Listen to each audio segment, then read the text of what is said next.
Attenzione, Lucio squalifica relativo a questa seconda serie appena conclusa. Atleta in corsia numero 3, Elena Milani, è stata squalificata per virata irregolare.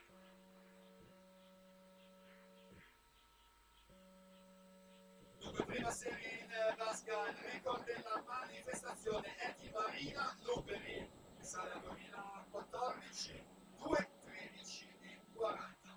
Andiamo alla situazione al passaggio ai 50, 31 e 34 Fontana, poi Pinarello 31, 96 e Negri 32 e 65.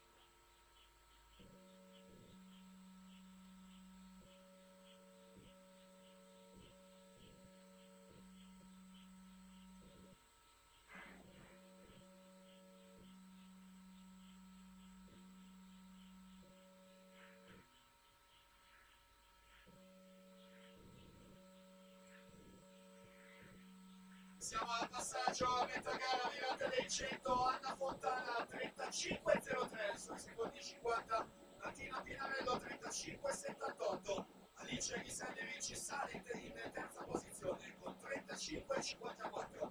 Prossima gara del programma saranno i 100 farfalla maschili, sono 19 le serie totali, 13 per la categoria ragazzi, pronti? Bressan, Papa, Barbato, Gheorghe e Camponi, dalla 2 alla 6.